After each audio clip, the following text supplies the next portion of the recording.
Drugs કાળા કારોબાર વિરુદ્ધ શરૂ કર્યું ડ્રગ્સ મુક્ત કેમ્પસ અભિયાન। શાળા અને કોલેજના કેમ્પસમાં સરળતાથી મળતું થયું છે ડ્રગ્સ। લાખો યુવાનો ડ્રગ્સના કારણે નશા તરફ વળી રહ્યા છે। ડ્રગ્સ મુક્ત કેમ્પસની ચલાવવામાં આવી રહી છે એનએસયુએ દ્વારા મુહિમ। પ્રેસ કરવા માટે આવ્યું છે। આપ સૌ જાણો છો એમ ગુજરાતમાં દિન પ્રતિદિન ડ્રગ્સનો કાળો કારોબાર વધી રહ્યો છે। ડ્રગ્સનો કાળો કારોબાર એ માત્ર ગામડાઓ, શહેર કે મહાનગરો સુધી નહીં, પણ જ્યાં ભારતનું ભવિષ્ય ઘડાઈ રહ્યું છે એવા શાળા અને કોલેજોના કેમ્પસ સુધી પહોંચ્યો છે। ત્યારે એક સાચા અને નિષ્ઠાવાન વિદ્યાર્થી સંગઠન તરીકે એનએસયુએ પોતાની ફરજ સમજીને તમારી વચ્ચે આવવાનું થયું છે। આ ડ્રગ્સનો કાળો કારોબાર જે રીતે ગુજરાતના યુવાનોને, ગુજરાતના ભવિષ્યને ભરડામાં લઈ રહ્યો છે, દિન પ્રતિદિન વિદ્યાર્થીઓ અને યુવાનો આમાં સપડાઈ રહ્યા છે। લાખો યુવાનો, લાખો પરિવાર આનાથી ક્યાંક ને ક્યાંક ઇફેક્ટેડ થઈ રહ્યા છે। ત્યારે એનએસયુએ પોતાની ફરજ સમજીને આવા વિદ્યાર્થીઓને, આવા યુવાનોને આ નશામાંથી છુટકારો અપાવવા માટે અને ખાસ કરી અને ગુજરાતના જે કેમ્પસો છે જે આ બધીમાં ભયંકર રીતે સપડાયેલા છે, આ કેમ્પસોને બધીમાંથી દૂર કરવા માટે ડ્રગ્સ મુક્ત કેમ્પસ અભિયાનની શરૂઆત કરી છે। આપના માધ્યમથી આ પ્રેસ વાર્તામાં જ્યારે આવવાનું થયું છે ત્યારે થોડીક વાતો આપની જોડે કરવા માંગીશ। પછી અમારો જે આખો કાર્યક્રમ છે એનએસયુનું જે અભિયાન છે ડ્રગ્સ મુક્ત અભિયાન, એના વિશે બધી જ માહિતી છે અમારા એનએસયુના પ્રદેશના અધ્યક્ષ ભાઈ નરેન્દ્ર સોલંકી આપની વચ્ચે આપશે। હું ખાસ કરીને મીડિયાના મિત્રો તમને થોડીક માહિતી આપવા માંગીશ કે જે ડ્રગ્સ છે, આ ડ્રગ્સનો કાળો કારોબાર ગુજરાતમાં કઈ રીતે દિન પ્રતિદિન વધી રહ્યો છે। સામાન્ય રીતે આપણે જોઈએ એટલે ડ્રગ્સ અલગ અલગ પ્રકારમાં વેચાતું હોય છે। ગુજરાતમાં ખાસ કરીને વાત કરીએ તો વિવિધ પ્રકારના ડ્રગ્સ વેચાઈ રહ્યા છે। એક કેનાબિસ જે ડ્રગ્સ છે એના આધારિત ડ્રગ્સ હોય, એમાં ગાંજો હોય, ચરસ હોય કે નાર્કોટિક્સ આધારિત જે ડ્રગ્સ છે એ અફીણ હોય, હેરોઇન હોય, સ્મેક હોય, બ્રાઉન સુગર હોય, મોર્ફિન હોય, કોડીન હોય, આવા અલગ અલગ પ્રકારના છે। એ પણ ખૂબ સરળતાથી અહીંયા આપણા કેમ્પસોમાં ધૂમ વેચાણ થઈ રહ્યું છે। પછી સ્ટિમ્યુલન્ટ ડ્રગ્સ હોય, સિન્થેટિક પાર્ટી ડ્રગ્સ હોય, એમાં એમડી હોય, એલએસડી હોય, આઈસીઈ હોય, અને સૂંઘવાથી જે નશો થાય એ પ્રકારનો પણ એક ડ્રગ્સ અલગ અલગ આવી રહ્યા છે। સાથે સાથે દવાના માધ્યમથી એટલે કફ સિરપ હોય, સાથે જે સ્લીપિંગ પિલ્સ હોય, એવી અલગ અલગ પ્રકારની દવાના માધ્યમથી જે ડ્રગ્સ પેડલર છે એ છટકબારી ગોતીને ક્યાંક ને ક્યાંક કેમ્પસો સુધી પહોંચી રહ્યા છે। એટલે અલગ અલગ પ્રકારના જે ડ્રગ્સના પ્રકાર છે એના માધ્યમથી ક્યાંક ને ક્યાંક ગુજરાતમાં આ નું ધૂમ વેચાણ થઈ રહ્યું છે અને રાજ્યનો યુવાન અને રાજ્યનો વિદ્યાર્થી આમાં સપડાઈ રહ્યો છે।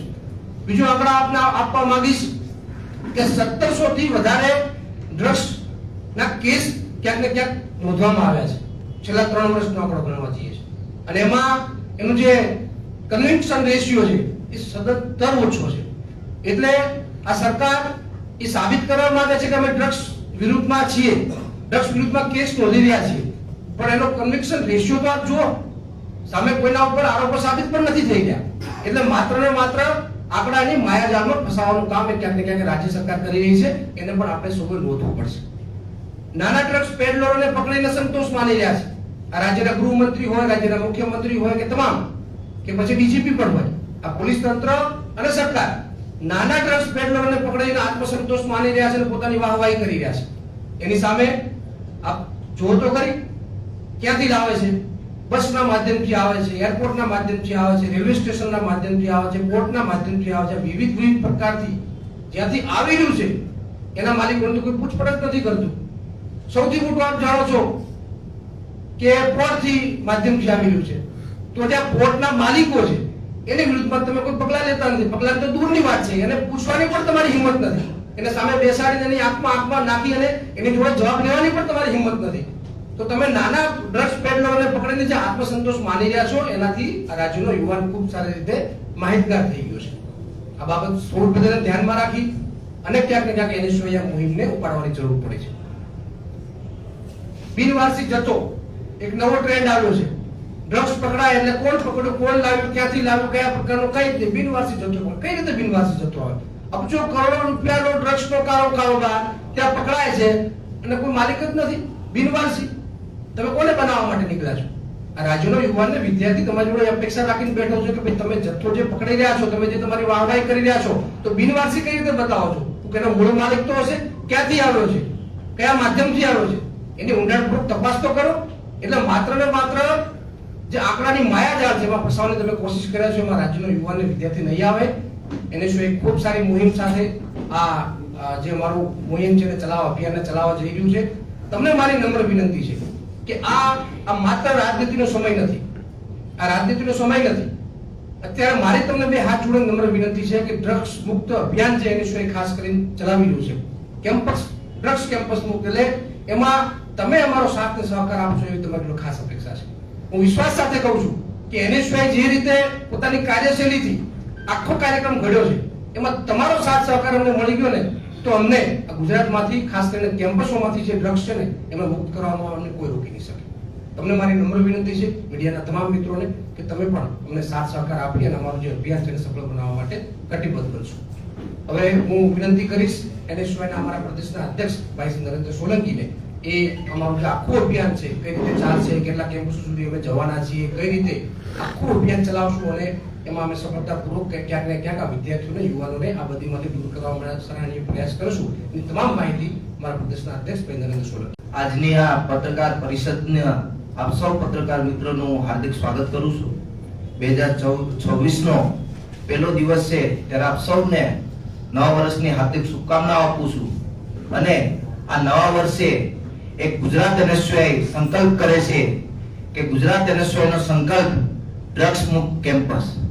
હાલ આપણે જોઈએ છે કે ગુજરાતમાં જે પ્રમાણે નશાનું પ્રમાણ વધી રહ્યું છે એમાં ખાસ કરીને જ્યાં નશાના પ્રમાણમાં ગુજરાતના વિદ્યાર્થીઓ એટલે કે 18 વર્ષથી લઈ અને 25 વર્ષના જે વિદ્યાર્થીઓ અને યુવાનો છે કે આ ડ્રગ્સના રવાડે ખૂબ જ ચડી રહ્યા છે.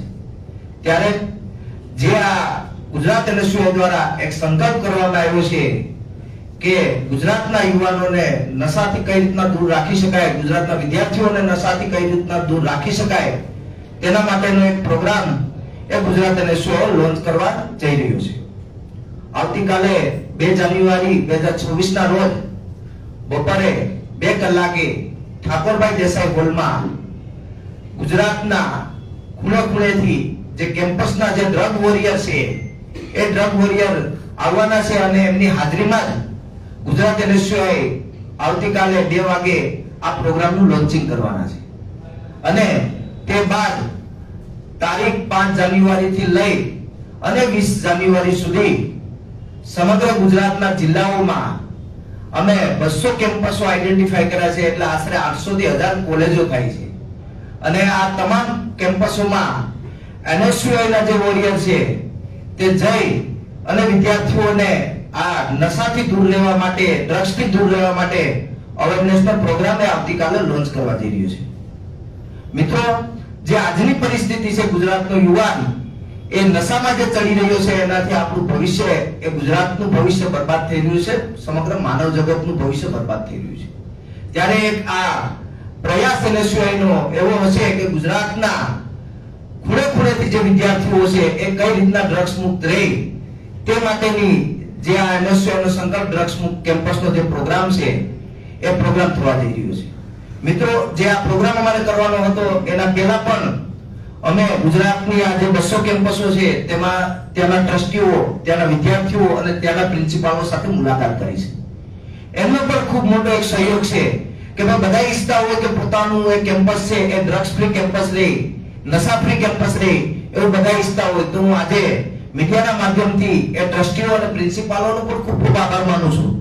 જ્યારે ઘણા પ્રિન્સિપાલો અને ટ્રસ્ટીઓ એવું ઘણા નકારાત્મકતાથી પણ કીધેલું છે કે ભાઈ અમે આ પ્રોગ્રામો અમારા કોલેજમાં નથી કરવાના, ત્યારે એમને પણ હું મીડિયાના માધ્યમથી કહેવા માંગુ છું કે શું તમે ઈચ્છી રહ્યા છો કે ગુજરાતનું યુવાધન એ નશાના રવાડે ચડે, ડ્રગ્સના રવાડે ચડે? આ ના પાડવાનો સીધો મતલબ એવો થશે કે ભાઈ તમે ઈચ્છી રહ્યા છો કે તમારા કેમ્પસનો વિદ્યાર્થીઓ ડ્રગ્સ લે તો અમને કોઈ વાંધો નથી. ત્યારે હું આ તમામ વિદ્યાર્થીઓને ગુજરાતના કહેવા માંગુ છું કે આ NSY નું કેમ્પેન છે તેમાં મોટી સંખ્યામાં જોડાય અને કાલે ઠાકોરભાઈ દેસાઈ હોલમાં 200 કેમ્પસમાંથી આશરે 500 થી વધારે ડ્રગ વોરિયર પણ ઉપસ્થિત રહેવાના છે. અને આ મુદ્દો કોઈ વ્યક્તિગત કે કોઈ પોલિટિકલ પાર્ટીનો નથી, પણ આ ગુજરાતનું યુવાધન બચાવવા માટેનું આ એક સંકલ્પ છે. ત્યારે આપણે સૌ સાથે મળી અને આ સંકલ્પમાં ભાગ લઈ આ સંકલ્પને મજબૂતીથી આગળ લાવી અને યુવાનો અને વિદ્યાર્થીઓને ડ્રગ્સ મુક્ત કેમ્પસનો જે પ્રોગ્રામ છે એમાં મોટી સંખ્યામાં જોડીએ. બીજું કે જે કેમ્પસ વાઇઝ છે એમાં 5 તારીખથી અમારે એવું છે કે ભાઈ ગુજરાતના તમામ કેમ્પસોમાં અમારા ડ્રગ વોરિયર્સ જે છે 200 કેમ્પસનો ટાર્ગેટ છે, 200 કેમ્પસમાં 20 તારીખ સુધી જઈ અને વિદ્યાર્થીઓને ઇન્ટરેક્ટ કરશે. સારા સોશિયલ વર્કરો હશે, સારા ડોક્ટરો હશે, તેના સેમિનારો કરવામાં આવશે. મહાનગરોમાં પણ એક સેમિનાર જેવું ગોઠવવામાં આવશે. અમે એક ડોક્યુમેન્ટરી જે કાલે ડિક્લેર કરવાના છે, આ ડોક્યુમેન્ટરી પર વિદ્યાર્થીઓ અને વાલીઓ સુધી પહોંચાડવાનો પ્રયત્ન પૂરેપૂરો એનએસયુનો રહેશે. અને જે આ મુજબનો કાર્યક્રમ છે, પત્રકાર મિત્રોને પણ મારી વિનંતી છે કે આ કાર્યક્રમમાં પૂરેપૂરો સાથ સહકાર આપી અને એક સ્વસ્થ માનવ સમાજનું આપણે નિર્માણ કરીએ અને આ યુવાનોને ગુજરાતના ડ્રગ્સ મુક્ત બનાવીએ એવી જ એક વિનંતી સાથે જય હિન્દ. અને ખાસ એક મુદ્દો કે જે 200 કેમ્પસ છે એમાં તમામ વિદ્યાર્થીઓ પાસે એક પ્રતિજ્ઞા લેવડાવવામાં આવશે કે હું ડ્રગ્સ લઈશ નહીં અને લેવા દઈશ નહીં. અને આપના પત્રકાર મિત્રોને પણ આવતીકાલે ખાસ 2 વાગ્યાનું આમંત્રણ આપું છું કે આપ પણ આ પ્રોગ્રામમાં સહભાગી થઈ અને નવા માનવ સમાજનું નિર્માણ કરીએ. હવે અમે અમારું જે પોસ્ટર છે એનએસયુનો સંકલ્પ ડ્રગ્સ મુક્ત કેમ્પસ તે લોન્ચ કરીશું.